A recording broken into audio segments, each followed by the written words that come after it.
पे बोलिए, आनंद दुबे। मानक जी, मैं वाजपेयी साहब की दाद देता हूँ। बहुत विद्वान है, मेरे बड़े हैं, मेरे अभिभावक हैं।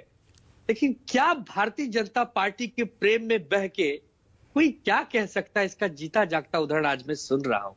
वाजपेयी साहब, हमने अगर हमारे नेताओं ने उस समय ये कहा कि हाँ, अगर ये गिरा है और हमारे लोगों ने गिराया है तो इसका हमें गर्व है, इसके लिए आप हमको राम मंदिर का न्योता नहीं दिलवाएंगे और आज भी हमें जेल में डाल के फांसी पे चढ़वाएंगे, तो प्रणाम है वाजपेयी साहब। भारतीय जनता पार्टी की आपकी मित्रता को बहुत बहुत साधुवाद देता हूं, लेकिन यह देश की जनता के सामने खरी नहीं उतर पाएगी ये बात।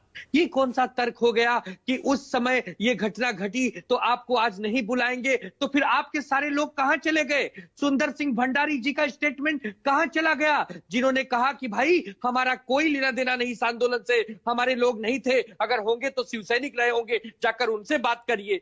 तो इसका मतलब फिर आपको तो इस पूजा पाठ इस आयोजन में रहना ही नहीं। एक छोटा सा सवाल आनंद दुबे, मतलब आप अभी भी शिवसेना उद्धव ठाकरे गुट की तरफ से आधिकारिक तौर पर यह कह सकते हैं, नेशनल टेलीविजन पर राष्ट्र की बात हो रही है कि हां, हमने बाबरी मस्जिद 1992 में गिराई थी? हमारे नेता आदरणीय बाला साहब ठाकरे जी को आप सुन लीजिए यूट्यूब पर, उन्होंने क्या कहा था। हम उन पार्टी के कार्यकर्ता हैं, हम उनके एक सिपाही हैं। हमारे नेता ने जो कहा है हम उसी को मानेंगे, पूरी जिंदगी मानेंगे। अगर हमारे नेता ने कहा है कि अगर वो मस्जिद को हमारे शिव सैनिकों ने गिराया था तो उसका मुझे गर्व है। और एक बात और मानक भाई, ये बाबर कब से बहुत बड़े मुसलमान हो गए?